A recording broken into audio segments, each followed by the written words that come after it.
বাতাসের শক্তি বেশি। বাতাসের শক্তি চেয়ে বনি আদমে হালাল উপার্জন থেকে যে দান করেছে ওই দানের শক্তি বেশি, ঠিক কিনা? এটাই আমি গত জুমায় তুলে ধরার জন্য আল্লাহর দয়ায় চেষ্টা করেছিলাম।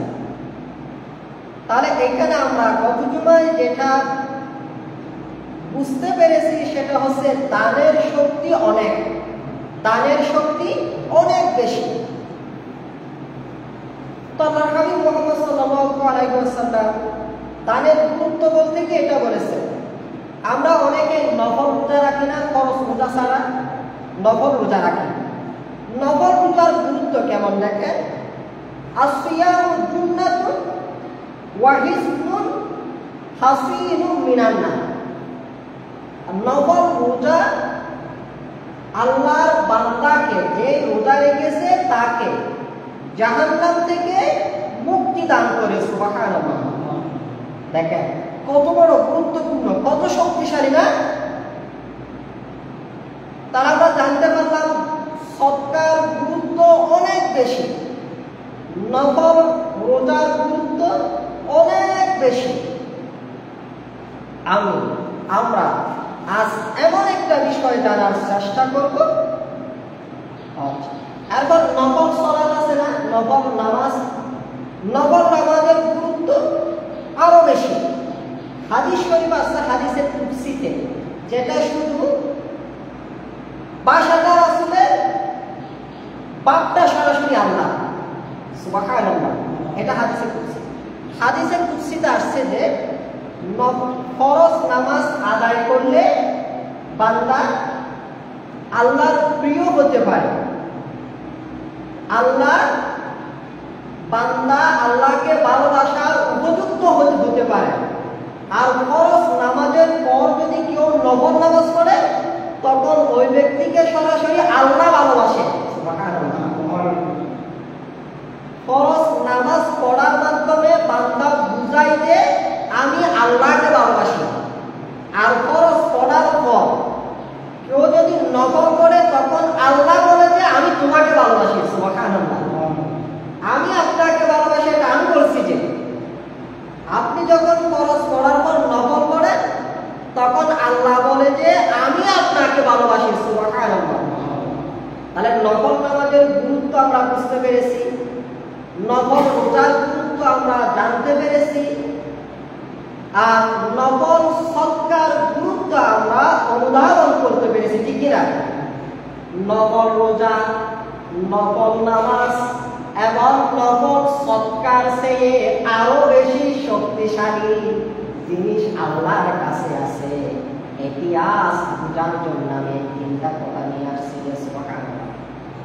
নফল নামাজের গুরুত্ব ব্যাপক। আল্লাহ নিজে বলে যে আমি তোমাকে ভালোবাসি। সুবহানাল্লাহ। নফল সদকার শক্তি গোটা দুনিয়ার শক্তি চেয়ে বেশি, ঠিক কিনা? নফল রোজার শক্তি বান্দাকে সরাসরি জাহান্নাম থেকে দূরে রাখে। অনেক শক্তি, অনেক গুরুত্ব। আল্লাহর হাবিব আমার আপনার নবী মুহাম্মদ সাল্লাল্লাহু আলাইহি ওয়াসাল্লাম ইরশাদ করেন, আলা উখবিরুকুম বিআফদালি মিন দাওয়াতিল আসিয়ামি ওয়াস সালাতি ওয়াস সাদাকাতি। ও আমার উম্মতেরা, আমি কি তোমাদেরকে এমন কোন বিষয়ের সংবাদ দেব, জানিয়ে দেব? আলা উখবিরুকুম, আমি কি তোমাদেরকে জানাবো? তোমরা কি জানতে চাও? বিআফদালি মিন দাওয়াতিল আসিয়ামি ওয়াস সালাতি ওয়াস সাদাকাতি। সিয়াম মানে রোজা, সালাত মানে নামাজ, সাদাকা মানে দান। আসিয়ামি ওয়াস সালাতি ওয়াস সাদাকাতি, নফল রোজার চেয়ে, নফল নামাজের চেয়ে এবং নফল সদকার চেয়ে আরো বেশি, আরো বেশি, আরো বেশি মর্যাদাপূর্ণ এমন একটা আমলের কথা আমি তোমাদের বলবো নাকি? আল্লাহর হাবিব মুহাম্মদ সাল্লাল্লাহু আলাইহি ওয়াসাল্লামের নিকট তখন যে সাহাবারা ছিলেন তারা বলেন, তারা সকলে বললেন, বালা ইয়া রাসূলুল্লাহ, ও হে আল্লাহর রাসূল বলেন, আল্লাহর হাবিব বললেন ইসলাহু যাতিল বাইনি, সুবহানাল্লাহ। দুইজন মানুষের মাঝে সমস্যা হলে তাকে মিলিয়ে দেওয়া, সুবহানাল্লাহ। দুই দলের ভিতর সমস্যা দেখা দিয়েছে না, মাঝখানে আপনি গিয়ে যদি তাদেরকে মিলিয়ে দেন, তাদেরকে দূরে টেনে না দিয়ে, কারো পক্ষে নিয়ে দূরে টেনে না দিয়ে, হিংসা বাড়িয়ে না দিয়ে, আগুনে পেট্রোল না ঢেলে আপনি যদি বলেন ভাই এটা একটা সমস্যা হলো, কি সমস্যা, কয়দিন বাঁচবে, মাফ করে দাও, কোলাকুলি করো, আজাদি করো, কয়দিন বাঁচবে, এখনই তো মরে যেতে পারো, মরবাদে এটা নিশ্চিত, কখন মরবে এটা নিশ্চিত না, মাফ করে দাও। এই আপনি উত্তম কথা বলে যদি মিলিয়ে দেন, এই মিলিয়ে দেওয়ার শক্তি নফল রোজার শক্তির চেয়ে আরো বেশি, নফল নামাজের শক্তির চেয়ে আরো বেশি, নফল সৎকার শক্তির চেয়ে আরো বেশি। দুঃখজনক হলেও সত্য, আমার দেশে শিক্ষিত যারা তারাও, অশিক্ষিত যারা তারাও, উপরে যারা আছে তারাও, নিচে যারা আছে তারাও, পক্ষে যারা আছে তারাও, বিপক্ষে যারা আছে তারাও, যারা সরকারি দায়িত্বে ছিল তারাও, যারা এখন আছে তারাও, সবাই শুধু আগুন ডালে মিলিয়ে দেওয়ার জন্য কেউ নাই, ঠিক কিনা? যারা বিদায় নিয়েছে তারাও, যারা এখন আসতেছে তাদের মধ্যেও কেউ কেউ ঠিক কিনা? নেতা সুন্দর কথা বললে কি হবে, কর্মীকে তো শিক্ষা দিতে পারেন না, ঠিক কিনা? আপনি নেতা, আপনি গণভবনে, বঙ্গভবনে বা মিডিয়ার সামনে বলতেছেন কেউ অন্যায় করিয়েন না, কিন্তু অন্যায় যিনি করে তাকে ধরেন না কেন? তার মানে আপনি মুখে বলেন একটা, লাইটের আলোতে বলে একটা, আর রাতের দিনের আলোতে বলেন একটা, রাতের আঁধারে বলেন আর একটা, ঠিক কিনা? এই জন্য তো কর্মীরা সাহস পায়, ঠিক কিনা? মিলিয়ে দেবেন, হিংসা কিসের? ওয়াকুনু ইবাদাল্লাহি ইখওয়ানা। আল্লাহ বলতেছে যে, এটা হাদিসে কুদসি, আল্লাহ বলতেছে ওয়াকুনু ইবাদাল্লাহি ইখওয়ানা, আমার বান্দারা তোমরা তো সবাই ভাই ভাই, সবাই বোন, সবাই ভাই সবাই বোন, সবাই ভাই সবাই বোন। ওয়াকুনু ইবাদাল্লাহি ইখওয়ানা, ওয়াকুনু ইবাদাল্লাহি ইখওয়ানা, ওয়াকুনু ইবাদাল্লাহি ইখওয়ানা। আল্লাহ বলতেছে যে তোমরা সবাই আমার বান্দা, সবাই ভাই ভাই। তো ভাই ভাইয়ের সম্পদ নষ্ট করো কেমনে? ভাই ভাইয়ের গায়ে আঘাত করো কেমনে? ভাই ভাইয়ের সমালোচনা করো কেমনে? ভাই ভাইয়ের অনুপস্থিতিতে ভাইয়ের বিপদ করো কেমনে, ঠিক না? এই হাদিসটা দেখেন তো, দান করে সওয়াব পাই, অথচ এই কাজগুলো করে। এই জন্য ইসলাম জানা দরকার। ইসলাম জানা, ইসলাম জানা, ইসলাম অনেক সুন্দর একটা বর্ণনা। সম্মানিত মুসলমানে কিরাম, জুলাই মাসের 1 তারিখ থেকে আজ পর্যন্ত আমার দেশে অনেক মানুষের জীবন গিয়েছে, অনেক সম্পদ নষ্ট হয়ে গিয়েছে, অনেক মানুষের মান সম্মান গিয়েছে, ঠিক কিনা? মানুষও মরেছে, মানুষের সম্পদও নষ্ট হয়েছে, এবং মানুষও অপদস্থ হয়েছে, ঠিক কিনা? এই বিষয়ে ইসলাম কি বলে? কিয়ামতের দিন একটা বান্দার হক আর একটা আল্লাহর হক। আল্লাহর হকের মধ্যে সর্বপ্রথম যে হিসাব হবে, ওই হিসাবের নাম হলো নামাজ। সুবহানাল্লাহ। আল্লাহর হক, আল্লাহ যা পাবে বান্দার থেকে, তার মধ্যে সর্বপ্রথম হিসাব হবে নামাজের। আর বান্দার একটা হক থাকবে, বান্দার হকের মধ্যে সর্বপ্রথম হিসাব হবে আউয়াল মা ইয়াকুদি বাইনান নাস ইয়াউমাল কিয়ামাতি রক্তপাতে। আমার বান্দাকে আমি পৃথিবীতে পাঠিয়েছিলাম, আমার বান্দাকে মারার অধিকার তোমাকে কে দিয়েছে? সর্বপ্রথম যে মেরেছিলেন, রক্তাক্ত করেছিলেন, এই হিসাবটা বান্দার হক যতগুলো আছে, সিরিয়ালের যতগুলো হোক না কেন, সর্বপ্রথম হিসাব হবে হত্যার হিসাব, সর্বপ্রথম হিসাব হবে রক্তপাতের হিসাব। বান্দার হিসাবের ক্ষেত্রে কিয়ামতের দিন সর্বপ্রথম হবে রক্তপাতের হিসাব, আর আল্লাহর হকের ক্ষেত্রে সর্বপ্রথম হবে নামাজের হিসাব।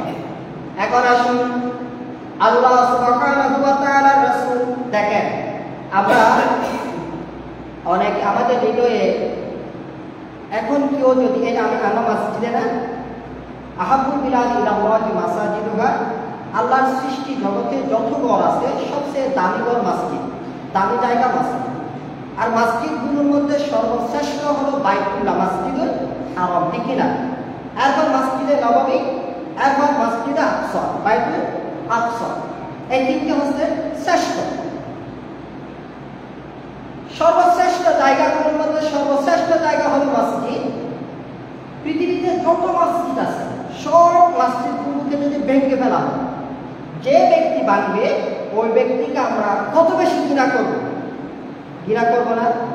আমরা তাকে মারাত্মকভাবে ক্ষতিগ্রস্ত বলবো। পৃথিবীর যত সম্পদ আছে, শুধু বাংলাদেশের সম্পদ না, একেবারে আল্লাহ যা সৃষ্টি করেছে সব সৃষ্টিগুলো যদি একজন মানুষ নষ্ট করে দেয়, সে অবশ্যই পাপী, অবশ্যই অপরাধী, ঠিক না? আমাদের দৃষ্টি দিচ্ছে যত বড় অপরাধী।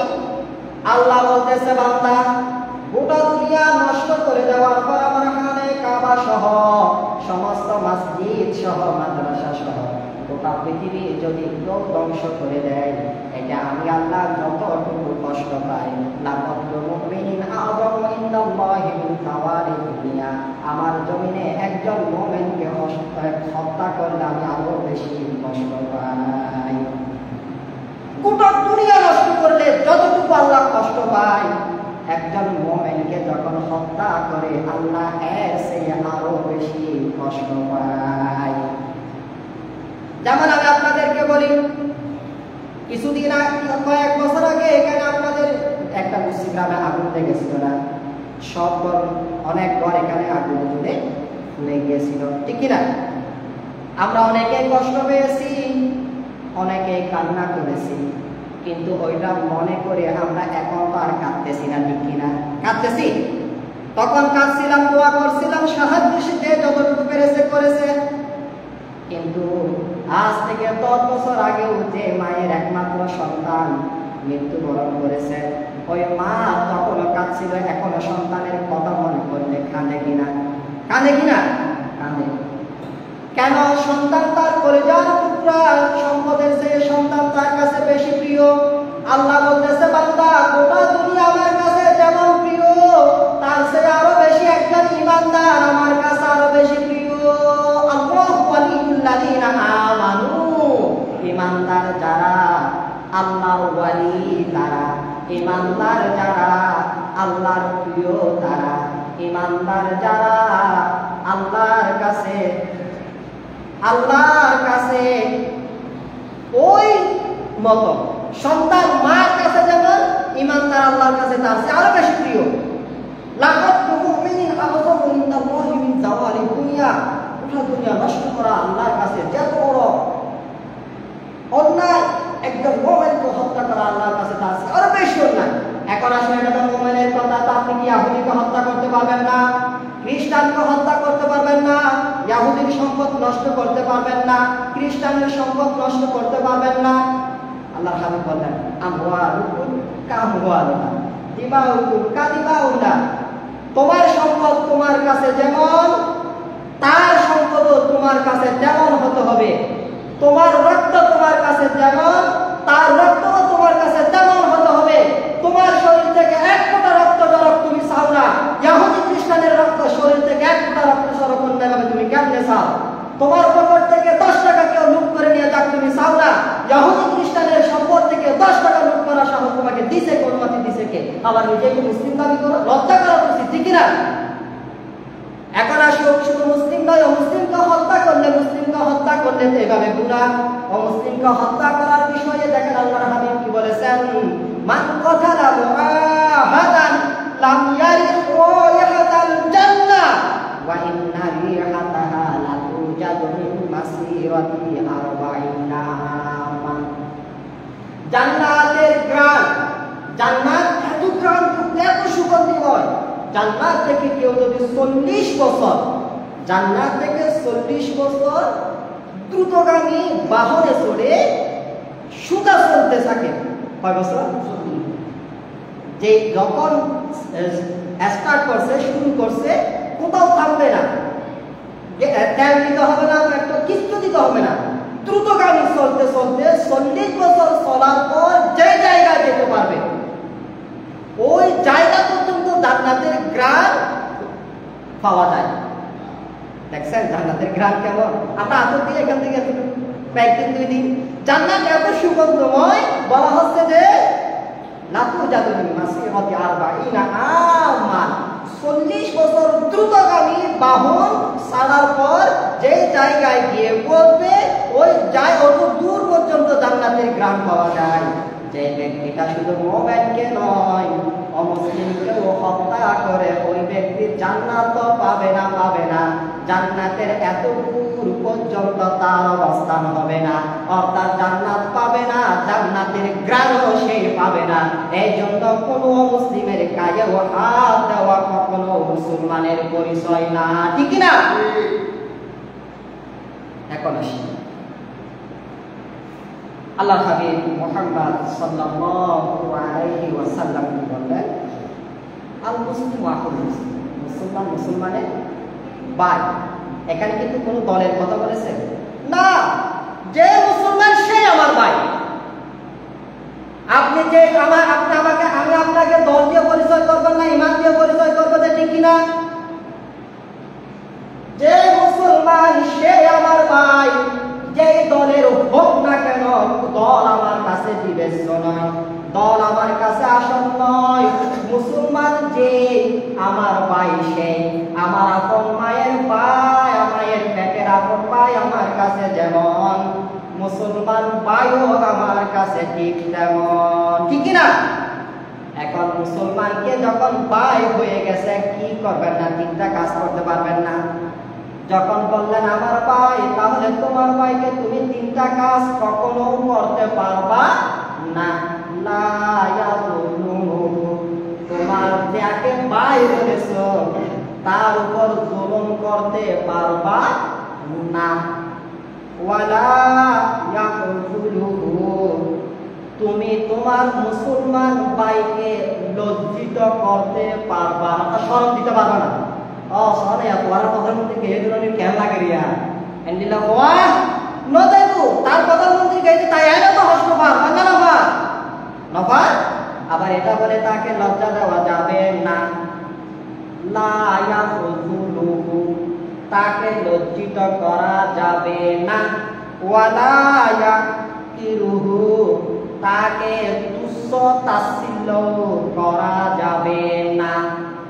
এখন আপনি বলেন সে মুসলমান, নবীন কথা, মুসলমান পরিচয় দেবেন, সে গরু জবাই করে দাওয়াত দিলে ওখানে যাবেন, তোমার মেয়ের বিবাহতে মুসলমান বলে তাকে দাওয়াত দিবেন, তার দাওয়াতে তুমি মুসলমান পরিচয় দিয়ে যাবেন, আবার চায়ের দোকানে বসে তাকে অপমানিত করবেন। এটা মুসলমানের আদর্শ নয়। আর মুসলিম আহুল মুসলিম লা ইয়াযুরুহু ওয়া লা ইয়াহুলুহু ওয়া লা ইয়াকিরুহু। এখন খারাপকে কে খারাপ মানুষ? আমরা তো যাকে তাকে খারাপ বলি কিনা? যে সেই খারাপ নয়, জুব্বা আছে বলে ভালো, শার্ট আছে বলে খারাপ এমন নয়, টাকা আছে বলে খারাপ, টাকা ভালো, টাকা নাই বলে খারাপ এমন নয়, দেখতে সুন্দর লাগে বলে ভালো, সুন্দর লাগে না বলে খারাপ এমন নয়, দৌড়তে পারে বলে ভালো, দৌড়তে পারে না বলে খারাপ এমন নয়, হাঁটতে পারে বলে ভালো, হাঁটতে পারে না বলে খারাপ এমন নয়, কণ্ঠ সুন্দর বলে ভালো, কণ্ঠ সুন্দর নয় বলে খারাপ এমন নয়। আপনার কাছে আছে দিয়ে দেন, এই জন্য আপনি ভালো, আরেকজন নেই এই জন্য খারাপ এমন নয়, খারাপ এমন নয়। কে খারাপ? দেখেন আল্লাহ হাবিব কি বললেন, মুহাম্মদ সাল্লাল্লাহু আলাইহি ওয়াসাল্লাম বলেছে যে বিহাসবিন বিহিম মিনাশ শাররি, খারাপ পাওয়ার জন্য এটাই যথেষ্ট, আইয়া হকিরো আখাহুল মুসলিম, যে মুসলমান আরেকজন মুসলমানকে তুচ্ছ তাচ্ছিল্য করে, যাকে করতে সে ভালো, যে করতে সে খারাপ, এটাই খারাপ। আল্লাহ হাবিব বলছে যে তুমি খারাপ, তুমি যাকে খারাপ বলতেছো সে না, তুমি খারাপ। তার অনুপস্থিতিতে তুমি আরেকজন মুসলমানের এভাবে ছোট করতেছো কেন? আমরা অনেক সময় শুনি হিংসাত্মক আচরণ করে, বাস্তবতা যেটা সেটাই তুলে ধরবে, এটা ঠিক, এটা বেঠিক, এটা বলবা, কাছে না গিয়ে দূরে থেকে অনেক সময় বাজে মন্তব্য করে কিনা? আপনি খারাপ, আমি খারাপ, কেন আমি মুসলমানের বদনাম করি, কেন আমি মুসলমানের দুর্নাম করি, কেন আমি মুসলমানের বদনাম করি, কেন আমি মুসলমানের দুর্নাম করি? আমি খারাপ, আপনি খারাপ, যার করি সেই বলো।